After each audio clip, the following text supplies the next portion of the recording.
बिस्मिल्लाहिर्रहमानिर्रहीम। अस्सलाम वालेकुम डियर स्टूडेंट्स, मैं हूं Mohammad Azeem Sharif, your physics teacher. Dear students, हमने चैप्टर 4 स्टार्ट किया हुआ है और उसका जो नॉलेज आज हमने डिस्कस करना है वो है 4.6।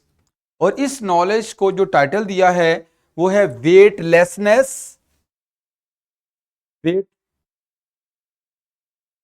Weightlessness weightlessness and artificial gravity in spacecraft. तो स्पेसक्राफ्ट के अंदर वेटलेसनेस क्या है और फिर वहां पे आर्टिफिशियली ग्रेविटी कैसे क्रिएट करते हैं कि वहां पे जो ऑब्जेक्ट हैं वो बेवजनी की हालत में होते हैं। वो हम डिस्कस करेंगे कि वो कैसे बेवजनी की हालत में आते हैं। और जो एसएलओ इसमें कवर होंगे वो हमारे दो एसएलओ हैं। पहला एसएलओ क्या है? Explain why the objects in orbiting satellite appears to be weightless.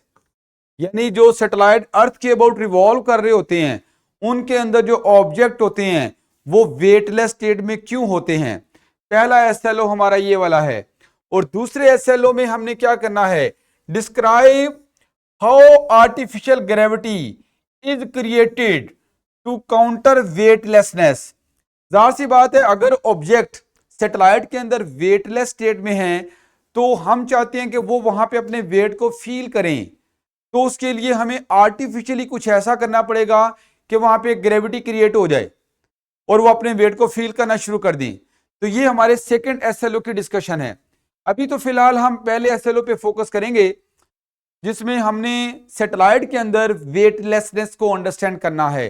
तो बेटा इस चीज की अंडरस्टैंडिंग के लिए पहला काम है कि वेट के बारे में अंडरस्टैंडिंग हो। बच्चे वेट क्या होता है? वेट आपने मैट्रिक लेवल पे पढ़ा हुआ है कि it is a gravitational pull of earth on the objects towards its centre. ये अर्थ का ग्रेविटेशनल पुल है जो कि ऑब्जेक्ट्स के ऊपर होता है, उनको अपने सेंटर की तरफ पुल कर रही होती है अर्थ। और इसको आप W=mg इस फार्मूले से कैलकुलेट कर लेते हो। अच्छा, इसको हम यहां पे रियल वेट का नाम दे रहे हैं। एक्चुअल जो वेट है ऑब्जेक्ट का वो बेसिकली ग्रेविटेशनल पुल ही है जिसे हम ग्रेविटी भी कहते हैं।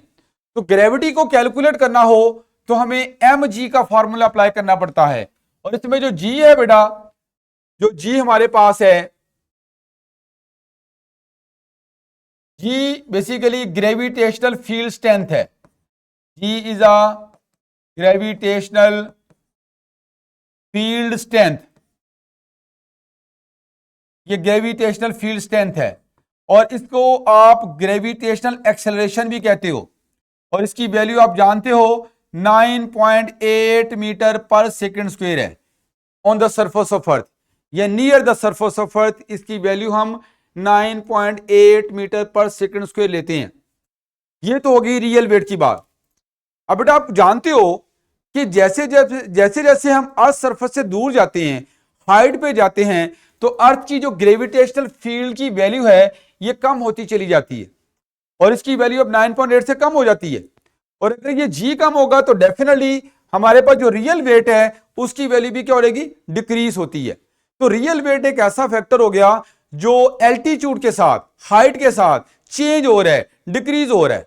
और अगर हम ऐसी जगह पे चले जाएं जहां पे अर्थ की ग्रेविटेशनल फील्ड जीरो हो जाती है तो वहां पे हमारे पास जो वेट है वो जीरो हो जाएगा, रियल वेट जीरो हो जाएगा। तो ये रियल वेट की चेंज को मैंने आपसे डिस्कस किया। अब बात करते हैं यहां पे कि जब आप किसी वेट को फील कब करते हो? वेट को फील करना कब महसूस होता है? जैसे कि मैं कहता हूं, फर्ज करें मैंने कोई ऑब्जेक्ट अपने हाथ पे रखा, तो जाहिर सी बात है ये जो ऑब्जेक्ट है इसको अर्थ क्या कर रही है? अपने सेंटर की तरफ अट्रैक्ट कर रही है, जिसकी वजह से ये नीचे जाना चाह रहा है और मैंने इसको रोका हुआ है। और मैंने इसको क्या किया हुआ है? रोका हुआ है। रोकने के लिए मुझे फोर्स लगाना पड़ी। मैं उस फोर्स को कहता हूं that is the force which prevents the body from falling. मैंने उसको गिरने से रोका हुआ है, लेकिन उसी वक्त जब इसको मैं रोकूंगा तो ये मेरे हाथ को प्रेस करेगा। ये ऑब्जेक्ट क्या करेगा? मेरे हाथ को प्रेस करेगा। वो जो प्रेसिंग फोर्स है वो मुझे इसके वेट का एहसास दिला रही है। इसका मतलब है कि अगर प्रैक्टिकली आपने वेट को फील करना है या वेट को मेजर करना है तो हमें उस प्रेसिंग फोर्स को देखना पड़ेगा जो कि ऑब्जेक्ट लगाता है उस चीज के ऊपर जो उसको गिरने से रोक रहा है, जो उसको गिरने से रोक रहा है, और इसी प्रेसिंग फोर्स को मेजर किया जाता है और इसको हम अपीरेंट वेट का नाम दे देते हैं। अच्छा, ये जो प्रेसिंग फोर्स है ये डिपेंड करती है हमने जो फोर्स लगाई है, हमने जो गिरने से रोकने के लिए फोर्स लगाई है उस पर डिपेंड करती है, क्योंकि हमारी जो लगाई गई फोर्स है वो बेसिकली एक्शन हो गया, तो इसने जो हमारे हाथ पे फोर्स लगाई वो रिएक्शन है। और न्यूटन थर्ड लॉ ये कहता है कि एक्शन और रिएक्शन दोनों क्या होती हैं, ये मैग्नीट्यूड में इक्वल होते हैं और डायरेक्शन में ऑपोजिट होते हैं। इसका मतलब जितनी मैं गिरने से रोकने के लिए फोर्स लगाऊंगा जो कि एक्शन है, उतनी प्रेसिंग फोर्स होगी जो कि रिएक्शन है। तो प्रेसिंग फोर्स फिर किस पे डिपेंड कर रही है? प्रेसिंग फोर्स हमारे पास गिरने से रोकने वाली फोर्स पे डिपेंड कर रही है। प्रेसिंग फोर्स बेटा किस पे डिपेंड कर रही है? गिरने से रोकने वाली फोर्स पे डिपेंड कर रही है। और प्रेसिंग फोर्स को आप यहां पे अपीरेंट वेट कहते हो। इवन जो आप डिवाइस इस्तेमाल करते हो वेट को मेजर करने के लिए, जिसे आप स्प्रिंग बैलेंस कहते हो, तो आप उस स्प्रिंग बैलेंस के साथ क्या करते हो? सपोज करो इस तरह से ये स्प्रिंग बैलेंस है, तो हम इस स्प्रिंग बैलेंस के साथ ऑब्जेक्ट को हैंग करते हैं। बेटा जब ऑब्जेक्ट हैंग करेंगे तो ऑब्जेक्ट को तो अर्थ अपने सेंटर की तरफ खींचेगी, लेकिन क्योंकि ऊपर से स्प्रिंग के साथ इसको बांधा हुआ है तो ये नीचे जाना चाहेगा, और नीचे जाने के लिए ये स्प्रिंग के ऊपर फोर्स लगाएगा। ये फोर्स जो इस ऑब्जेक्ट ने स्प्रिंग के ऊपर लगाई इसे आप प्रेसिंग फोर्स कह लो। या हम जैसे यहां पे फ्लोर के ऊपर खड़े हैं तो हम क्या कर रहे हैं, हमें फ्लोर ने गिरने से रोका हुआ है, जिसकी वजह से हम फ्लोर को क्या कर रहे हैं? प्रेस कर रहे हैं। वो जो प्रेसिंग फोर्स है वही हमारा बेसिकली वेट है, जिसको मैं क्या नाम दे रहा हूं? Apparent weight. तो प्रैक्टिकली जो मेजर्ड वेट होता है उसे हम अपीरेंट वेट का नाम दे देते हैं, और ये वाला जो वेट है ये प्योरली डिपेंड करता है, जो मेजर्ड वेट है जिसको प्रैक्टिकली मेजर करते हैं, ये डिपेंड करता है किसके ऊपर? गिरने से रोकने वाली फोर्स पे। अगर मैं गिरने से रोकने वाली फोर्स को कम कर दूंगा तो प्रेसिंग फोर्स भी क्या हो जाएगी? कम हो जाएगी, और इस तरह से अपीरेंट वेट भी कम हो जाएगा। अगर मैं गिरने से रोकने वाली फोर्स को बढ़ा दूंगा तो फिर क्या होगा? प्रेसिंग फोर्स इंक्रीज हो जाएगी, अपीरेंट वेट भी इंक्रीज हो जाएगा। तो इन शॉर्ट, अगर आपने किसी भी ऑब्जेक्ट के वेट को गेस करना है, देखना है, तो उसके लिए किसको देख लो? गिरने से रोकने वाली फोर्स को देख लो, क्योंकि जो अपीरेंट वेट है न्यूमेरिकली उस गिरने से रोकने वाली फोर्स के बराबर है। वैसे तो अपीरेंट वेट नीचे की तरफ ही होता है, जबकि गिरने से रोकने वाली फोर्स वो तो हम ऊपर लगा रहे हैं। तो ये नहीं कहना कि गिरने से रोकने वाली फोर्स अपीरेंट वेट हो गया। गिरने से रोकने वाली फोर्स न्यूमेरिकली अपीरेंट वेट के बराबर है। तो इन शॉर्ट, अगर आपने numerical value of apparent weight देखना है तो हमें क्या करना पड़ेगा? हमें गिरने से रोकने वाली फोर्स को देखना पड़ेगा। तो यहां पे देखो, मुझे बताओ, ये स्प्रिंग क्या कर रहा है? इस ऑब्जेक्ट को गिरने से रोक रहा है, तो रोकने के लिए ऊपर की तरफ फोर्स लगा रहा है। उस फोर्स को हम टेंशन कह सकते हैं। यहां पे टेंशन ही बेसिकली वो फोर्स है जो ऑब्जेक्ट को गिरने से क्या कर रही है? रोक रही है। तो फिर टेंशन हमें अपीरेंट वेट की न्यूमेरिकल वैल्यू देती है। टेंशन किसको देगी बेटा? अपीरेंट वेट की न्यूमेरिकल वैल्यू के बारे में बताएगी। तो अब इसको हम जरा थोड़ा सा और डिटेल में अंडरस्टैंड करते हैं कि जो जैसे ये ऑब्जेक्ट है, अगर मैं ऊपर तेजी के साथ इसको लेके जाऊंगा तो इसका मतलब मेरी गिरने से रोकने वाली फोर्स ज्यादा हो गई, तो यहां पे हमारे पास प्रेसिंग फोर्स भी ज्यादा हो जाएगी और अपीरेंट वेट की वैल्यू भी क्या आएगी? ज्यादा आएगी। अगर मैं इसको नीचे की तरफ लेके जाऊंगा, इसका मतलब गिरने से रोकने वाली फोर्स मैंने कम कर दी, तो प्रेसिंग फोर्स भी कम हो गई, अपीरेंट वेट भी कम हो जाएगा। It means apparent wait change हो रहा है। अपीरेंट वेट यहां पे चेंज हो रहा है। वो किसके साथ चेंज हो रहा है? गिरने से रोकने वाली फोर्स के अकॉर्डिंगली चेंज हो रहा है।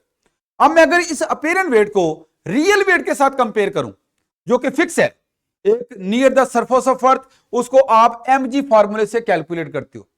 अब हमने इन दोनों वेट्स को कंपेयर करना है। एक अर्थ का ग्रेविटेशनल पुल है जिसे आप रियल वेट कह रहे हो, और एक हमारे पास प्रेसिंग फोर्स है जो कि अपीरेंट वेट है, और उसको कौन कंट्रोल कर रहा है? उसको कंट्रोल कर रहा है गिरने से रोकने वाली फोर्स। तो अगर मैं गिरने से रोकने वाली फोर्स को फोर्स ऑफ ग्रेविटी से ज्यादा कर दूंगा तो उसका मतलब है apparent weight force of gravity से ज्यादा हो गया, रियल वेट से ज्यादा हो गया।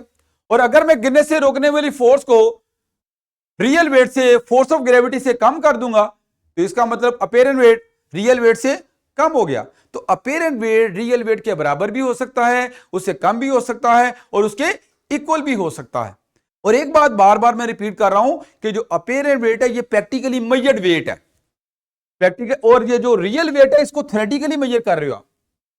तो असल जो वेट है, जो हमारा कंसर्न होता है, वो मेन किसके साथ है? अपेरेंट वेट के साथ, क्योंकि डिवाइस जो है वो अपेरेंट वेट को मेजर कर रही होती है।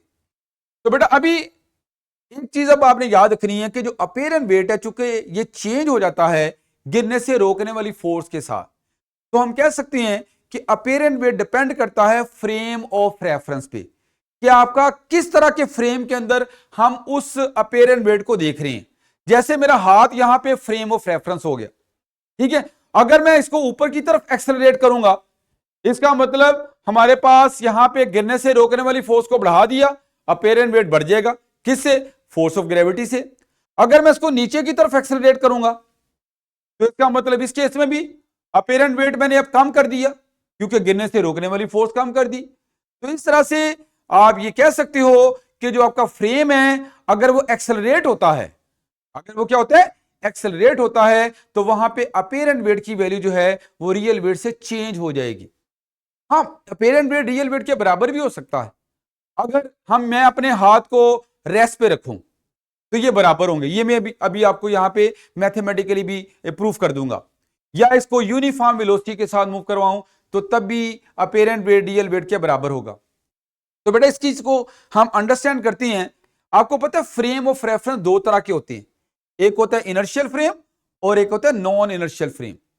तो अगर ऐसा फ्रेम जो रेस्ट पे होता है या यूनिफॉर्म वेलोसिटी के साथ मूव करता है, उसे क्या कहते हैं? Inertial frame. और ऐसा फ्रेम जो एक्सेलरेट करेगा उसे आप नॉन इनर्शियल फ्रेम कहते हो। तो हमने अब यहां पे दोनों फ्रेम्स के अंदर बात करनी है। तो पहले मैं यहां पे बात करूंगा एक इनर्शियल फ्रेम के अंदर। तो मैं यहां पे जो इनर्शियल फ्रेम ले रहा हूं, क्योंकि मैं यहां पे मोशन को डिस्कस करना चाह रहा हूं, तो मैं क्या करता हूं कि एक एलिवेटर ले लेता हूं, लिफ्ट, और उस लिफ्ट के अंदर मैंने उसकी सीलिंग के साथ एक स्प्रिंग बैलेंस को हैंग कर दिया है और उसके साथ मैंने एक मैस को अटैच कर दिया है जिसकी वैल्यू स्मॉल एम है। तो आप मुझे बताओ कि इसका जो रियल वेट है, जो एम जी है, ये तो वर्टिकली डाउनवर्ड एक्ट करेगा, और जो अपेरेंट, जो हमारे पास टेंशन है, जो गिरने से रोकने वाली फोर्स है, जो न्यूमेरिकली किसके बराबर है? अपेरेंट वेट के बराबर है। तो ये अपेरेंट वेट को जाहिर करेगी, टेंशन अपेरेंट वेट को जाहिर कर रही है और एम जी ये हमारे पास रियल वेट को जाहिर कर रहा है। लेकिन ये नहीं समझना कि अपेरेंट वेट ऊपर की तरफ हो गया। अपेरेंट जो टेंशन है वो न्यूमेरिकली अपेरेंट वेट के बराबर है, अदरवाइज अपेरेंट वेट डाउनवर्ड ही है, जो कि प्रेसिंग फोर्स है, जो कि ये ऑब्जेक्ट लगा रहा है किसके ऊपर? इस स्प्रिंग बैलेंस के ऊपर। उसके रिजल्ट में स्प्रिंग बैलेंस भी इसको खींच रहा है ऊपर की तरफ, इसके ऊपर फोर्स लगा रहा है, इसको गिरने से रोक रहा है, न्यूमेरिकली बिल्कुल उतनी जितनी ऑब्जेक्ट ने लगाई है। तो खैर अब आप इतना याद रखो कि अपेरेंट वेट को देखने के लिए हम टेंशन को देखेंगे। अब बेटा यहां पे बात करते हैं कि अगर ये एलिवेटर यहां पे रेस्ट पे है, क्या है? रेस्ट पे है या यूनिफॉर्म वेलोसिटी के साथ मूव कर रहा है, तो ऐसे केस में इस एलिवेटर के अंदर एक्सेलरेशन क्या हो जाएगा? जीरो। अब मैं अगर इस ऑब्जेक्ट के ऊपर नेट फोर्स निकालना चाहूं तो बेटा इस पे दो फोर्सेस लग रही हैं, उन दोनों को देखो तो वो एक दूसरे के ऑपोजिट हैं। तो मैं अगर नेट फोर्स को लिखना चाहूं तो मुझे क्या करना पड़ेगा? जब भी ऑपोजिट फोर्सेस होती हैं तो नेट फोर्स कैसे निकालते हैं? यहां पे दोनों का डिफरेंस लेना पड़ेगा। तो मैं यहां पे क्या कर रहा हूं? टी माइनस डब्ल्यू कर देता हूं, टी माइनस डब्ल्यू या डब्ल्यू माइनस टी भी कर सकते हो, ठीक है। तो अब ये जो नेट फोर्स है, न्यूटन सेकेंड लॉ कहता है कि ये नेट फोर्स एम ए के बराबर होगी। न्यूटन सेकेंड लॉ कहता है नेट फोर्स किसके बराबर होगी बेटा? एम ए के बराबर होगी। अब मैं जरा यहां से इस चीज को यूज करूंगा और टी की वैल्यू निकालूंगा। टी मेरे पास किसके बराबर आ जाएगा? डब्ल्यू इधर ले जाओ। तो अच्छा, इससे पहले एक और बात करना चाहूंगा। मेरे पास यहां पे आप देखो, बताओ अगर ये एम ए के बराबर मैं इसको लेता हूं, एम ए, ठीक है। तो अब मैं टी माइनस डब्ल्यू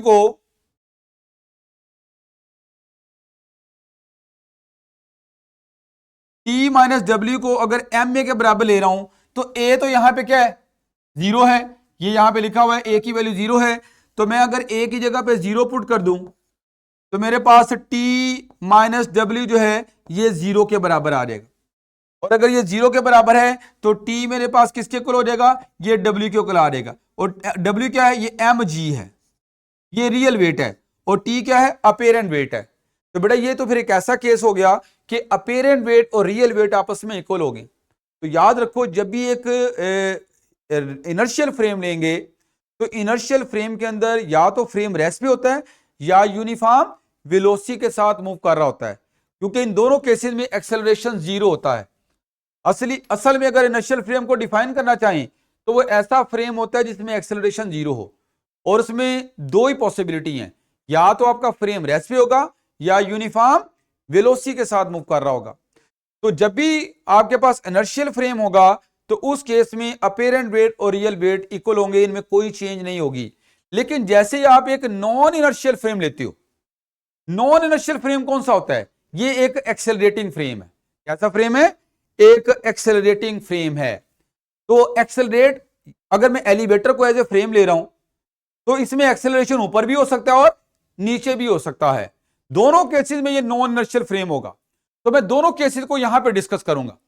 तो सबसे पहले हम बात करते हैं कि अगर ये एलिवेटर ऊपर जा रहा है, एक्सेलरेट हो रहा है ए एक्सेलरेशन के साथ, तो मुझे बताओ इस मैस के ऊपर यहां पे दो फोर्सेस लग रही हैं, एक टेंशन और एक रियल वेट। ठीक है। अब चूंकि अगर ऊपर की तरफ ये ऑब्जेक्ट एक्सेलरेट हो रहा है तो ऊपर वाली फोर्स ज्यादा है, नीचे वाली फोर्स कम है। तो मैं यहां पे अगर नेट फोर्स निकालना चाहूं तो नेट फोर्स के लिए मैं ऊपर वाली फोर्स जो लार्ज फोर्स है उसमें से नीचे वाली फोर्स जो स्मॉल फोर्स है उसको माइनस करूंगा, मेरे पास आ जाएगी ये नेट फोर्स। नेट फोर्स में रिजल्टेंट फोर्स। जब भी आपके पास एक लार्ज फोर्स हो एक स्मॉल फोर्स हो तो उस केस में रिजल्टेंट या नेट फोर्स कैसे निकालते हैं, लार्ज फोर्स में से स्मॉल फोर्स को माइनस कर देंगे। तो ये मैंने अभी नेट फोर्स निकाली है। और न्यूटन सेकेंड लॉ कहता है कि जो नेट फोर्स है ये एम ए के बराबर होती है। क्या मतलब है, नेट फोर्स एक्सेलरेशन पैदा करती है। अगर ऑब्जेक्ट के ऊपर नेट फोर्स जीरो होगी तो एक्सेलरेशन भी जीरो होगा। और पिछले केस में नेट फोर्स हमारे पास जीरो थी इसलिए एक्सेलरेशन वहां पे जीरो था, लेकिन इस केस में नेट फोर्स की वैल्यू होगी क्योंकि एक्सेलरेशन यहां पे जीरो नहीं है। मैं अगर यहां से टी की वैल्यू निकालूं तो टी हमारे पास किसके बराबर आ जाएगा, T will be equal to, ये एम जी को उधर ले जाओ, M G plus M A. तो ये चीज क्या नजर आ रही है, क्या ये अपेरेंट वेट है और ये रियल वेट है, क्या ये बराबर आ रहे हैं, ये बराबर नहीं है। अब चूंकि रियल वेट में कुछ ऐड हो रहा है और वो ऐड होने वाली चीज क्या है, एम ए, और उसने ऐड करके ओवरऑल टेंशन की वैल्यू को बढ़ा दिया, यानी अपेरेंट वेट को बढ़ा दिया। तो ये ऐसा केस बन गया जिसमें अपेरेंट वेट रियल वेट से ज्यादा हो गया। It means apparent weight real weight से ज्यादा हो सकता है अगर ऑब्जेक्ट अपवर्ड एक्सेलरेट कर रहा होगा। अब इसी तरह से हम बात करते हैं डाउनवर्ड एक्सेलरेशन की। जैसे कि यहां पे ये एलिवेटर है जो डाउनवर्ड एक्सेलरेट कर रहा है। अब अगर ये डाउनवर्ड आएगा तो ये जो ऑब्जेक्ट है इसके ऊपर अगेन टू फोर्सेज है, और क्योंकि नीचे की तरफ आने का मतलब है नीचे वाली फोर्स बड़ी है ऊपर वाली फोर्स छोटी है, तो नेट फोर्स निकालने के लिए क्या करना पड़ेगा, बड़ी फोर्स में से छोटी फोर्स को माइनस करना पड़ेगा। ये हमारे पास नेट फोर्स आ जाएगी। और यहां पे आप जानते हो न्यूटन सेकेंड लॉ कहता है कि नेट फोर्स एक्सेलरेशन प्रोड्यूस करती है, और एक्सेलरेशन प्रोड्यूस करने वाली फोर्स को एम ए लिखा जाता है।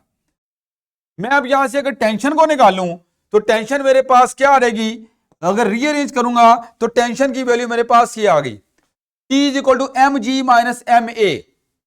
अब देखो ये रियल वेट है और उसमें से कुछ माइनस हो रहा है और तब आपके पास अपेरेंट वेट आ रहा है।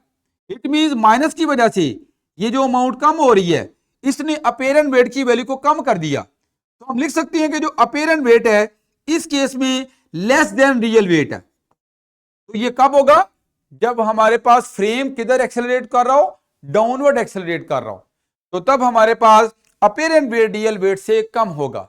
और अगर अपवर्ड एक्सेलरेट कर रहा हो तो तब अपेरेंट वेट रियल वेट से ज्यादा होगा। लेकिन अगर एलिवेटर यूनिफॉर्म वेलोसिटी से मूव कर रहा हो, चाहे ऊपर मूव करे चाहे नीचे मूव करे, उस केस में एक्सेलरेशन जीरो हो गया और वो बन गया इनर्शियल फ्रेम, और उसके ऊपर नेट फोर्स जीरो हो गई, और उस केस में एक्सेलरेशन भी जीरो। इसलिए उस केस में अपेरेंट वेट रियल वेट के बराबर होता है, यानी दोनों फोर्सेज ऊपर नीचे वाली बराबर होती है, दोनों ने एक दूसरे को बैलेंस कर दिया और उसकी स्टेट वहां पे ऑब्जेक्ट की मेंटेन हो गई। तो ये आपने सीखा कि अपेरेंट वेट रियल वेट के इक्वल भी हो सकता है, उससे कम भी हो सकता है, और उससे ज्यादा भी हो सकता है। अब बेटा इससे आगे हम एक और, इससे पहले एक हम जरा सिमुलेशन को देखते हैं। ये वाली नहीं, ये इधर। अच्छा बेटा ये जरा देखें कि एक पर्सन जो है एलिवेटर के अंदर है, और ये यहां पे जो रेड एरो जाहिर कर रहा है ये इसकी प्रेसिंग फोर्स है जो एक्चुअली अपेरेंट वेट है, और मैं यहां पे उसको गिरने से रोकने वाली फोर्स के थ्रू मेजर कर रहा था, क्योंकि असल जो अपेरेंट वेट है वो हमारी जो प्रेसिंग फोर्स होती है उस चीज के ऊपर जिसने हमें गिरने से रोका हुआ है, उसकी वजह से हमें वेट फील होता है, अपना भी और किसी भी ऑब्जेक्ट का। जैसे मैंने ये कोई ऑब्जेक्ट अपने हाथ पे रखा है तो इसने मेरे हाथ पे प्रेसिंग फोर्स लगाई, उसकी वजह से मुझे इसका वेट फील हुआ है, तो वो अपेरेंट वेट होता है।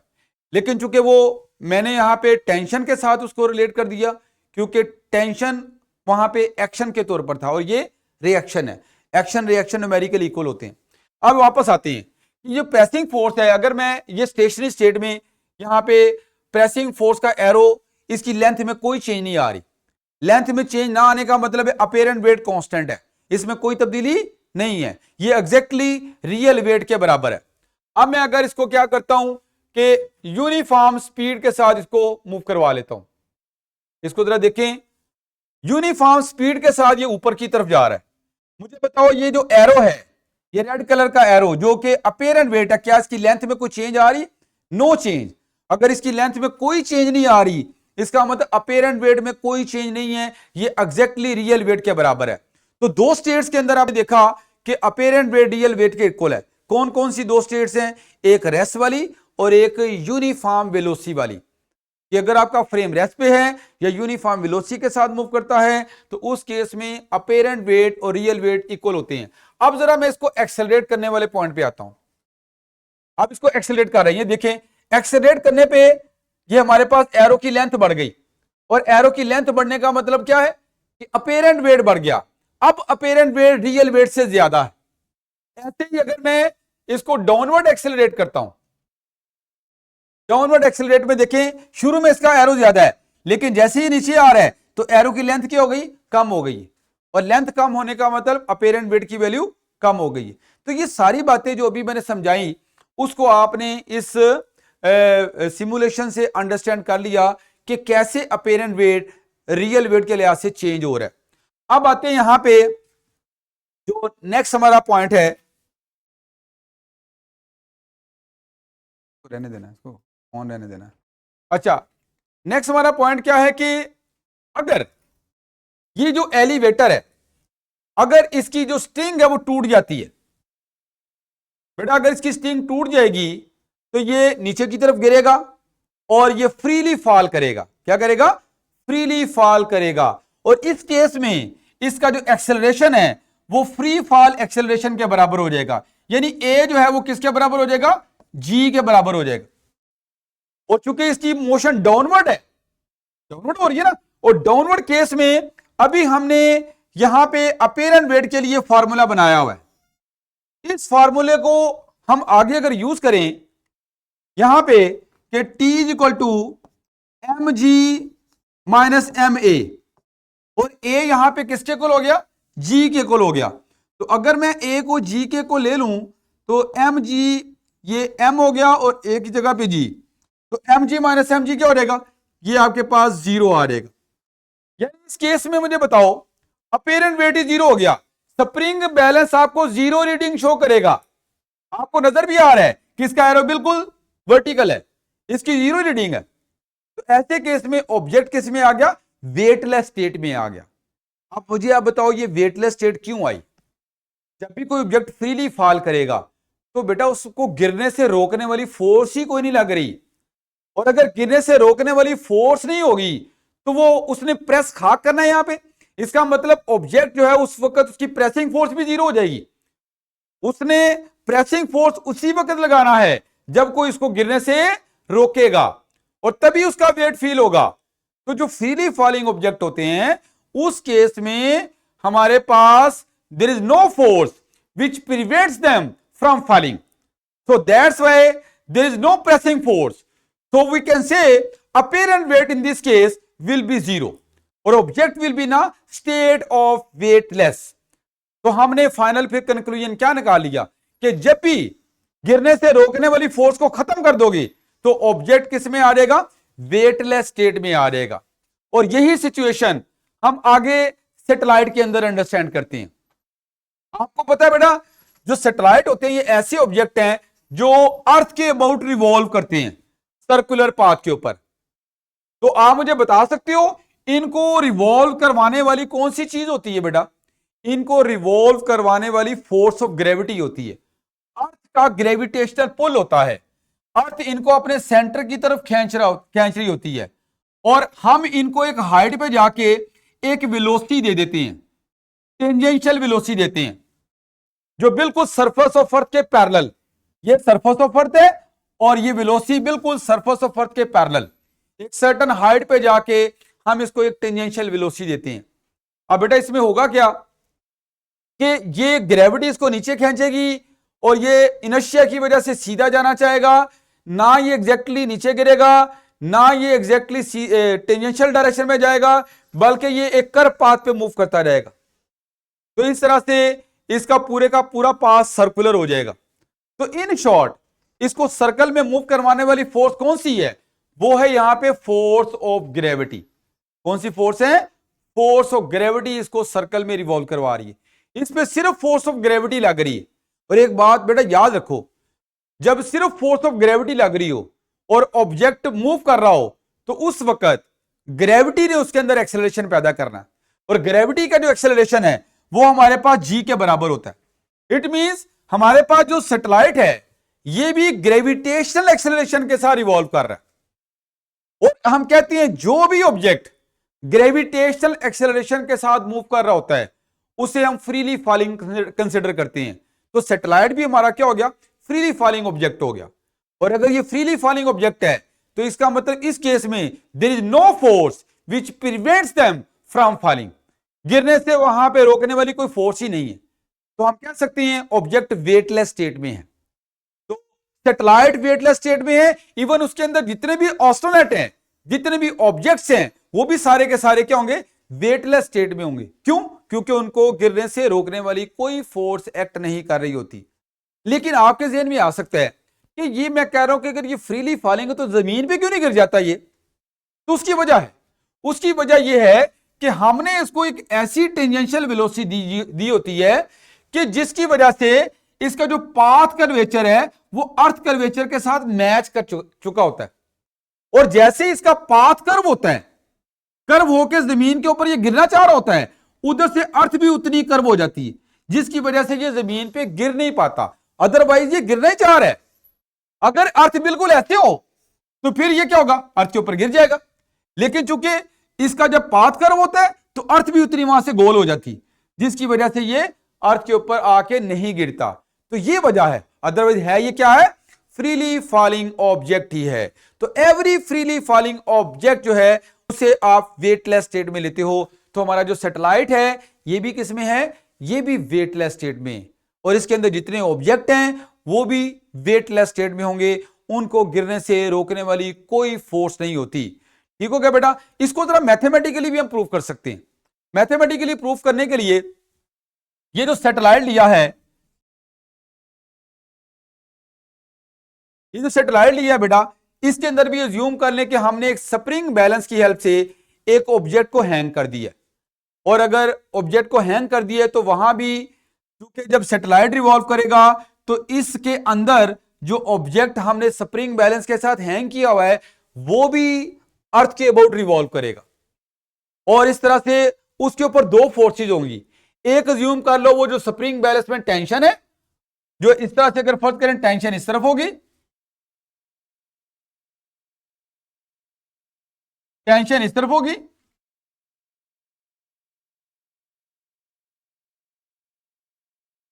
बेटा टेंशन हमारी इस तरफ होगी, और जो इसका इस पे फोर्स ऑफ ग्रेविटी होगी वो अर्थ की तरफ होगी।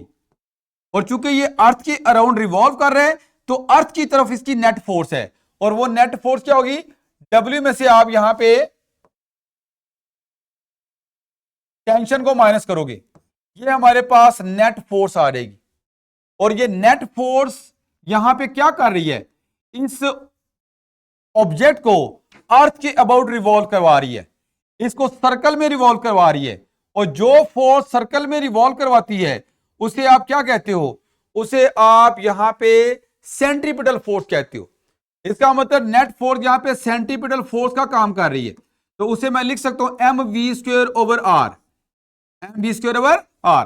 तो ये डब्ल्यू माइनस टी जो है ये मेरे पास m we square over r के बराबर आ गए। और यहां से अगर मैं टी को देखना चाहूं जो अपीरेंट वेट की मेजरमेंट है, तो टी मेरे पास किसके को आ जाएगा, ये टी को उधर ले जाओ और M we square over R को इधर ले आओ, तो ये क्या बनेगा, डब्ल्यू जो है चूंकि एम जी के बराबर है इसको मैं एम जी लिख लेता हूं, और इधर ये क्या आ जाएगा minus M we square over R, ऐसे ही है। अब जरा देखें कि हमारे पास यहां पे हम ये भी कह सकते हैं कि जो ग्रेविटेशनल फोर्स है उसने यहां पे सेंट्रीपिटल फोर्स को प्रोवाइड किया, और तो कोई फोर्स नहीं है, मेन तो ग्रेविटेशनल फोर्स यहां पे सेंट्रीपिटल फोर्स को प्रोवाइड कर रही है। अगर ऐसी बात है तो ग्रेविटेशनल फोर्स को आप एम जी कहते हो, और सेंट्रीपिटल फोर्स हमारे पास m v square over r के बराबर है, और इसमें एम एम के साथ अगर कैंसिल हो जाए तो जी हमारे पास किसके बराबर आ जाएगा, V square over R, centripetal acceleration के बराबर। तो फिर इसका मतलब यहां पे ये जो वी स्क्वायर ओवर आर है ये बेसिकली किसके बराबर है, ये हमारे पास ग्रेविटेशनल एक्सेलरेशन के बराबर है। तो इसको अगर मैं ग्रेविटेशनल एक्सेलरेशन लिख दूं तो M G minus M G ये क्या आ गया, जीरो। इसका मतलब इसके अंदर जो ऑब्जेक्ट है उसको गिरने से रोकने वाली फोर्स लगानी ही नहीं पड़ रही, तो वो भी फ्रीली फॉलिंग है, इसलिए वो भी वेटलेस स्टेट में है। तो सैटेलाइट के अंदर तमाम के तमाम जो ऑब्जेक्ट हैं वो किस स्टेट में होती हैं, वेटलेस स्टेट में होते हैं, because there is no force which prevents them from falling. तो ये बेटा आपने सीखा, और ये मैंने कैलकुलेशन इधर भी की हुई है, आपने ये बात को सीखा। और अभी जो है हम जरा वापस उस मोज़ेक सिमुलेशन पे जाते हैं। अच्छा बेटा इसमें देखो जरा, अगर वेटलेस स्टेट में होता क्या है कि ये जो ऑब्जेक्ट हर चीज जो है वो फ्रीली मूव कर रही है, कोई भी यहां पे प्रेसिंग फोर्स नहीं है, जो चीज है मूव करती जा रही है लेकिन ये फ्लोर के साथ अटैच नहीं है, फ्लोर पे किसी किस्म की कोई प्रेसिंग फोर्स नहीं लगा रही, जिसकी वजह से इसका कोई अपेरेंट वेट नहीं है। ये पर्सन भी क्या है, ये भी एयर के अंदर मोलक है, इसकी भी कोई प्रेसिंग फोर्स नहीं है।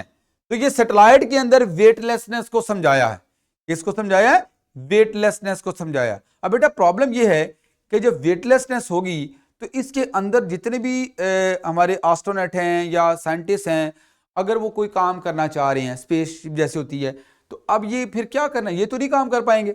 फिर करते क्या है कि हम यहां पे कुछ ऐसा करें कि ये अपने वेट को फील करना शुरू कर दें, वैसे ही फील करें जैसे हम सरफेस ऑफ अर्थ के ऊपर फील कर रहे हैं, जैसे हम अर्थ सरफेस को प्रेस कर रहे हैं, ये भी इस सैटेलाइट के फ्लोर को क्या करना शुरू कर दें, प्रेस करना शुरू कर दें।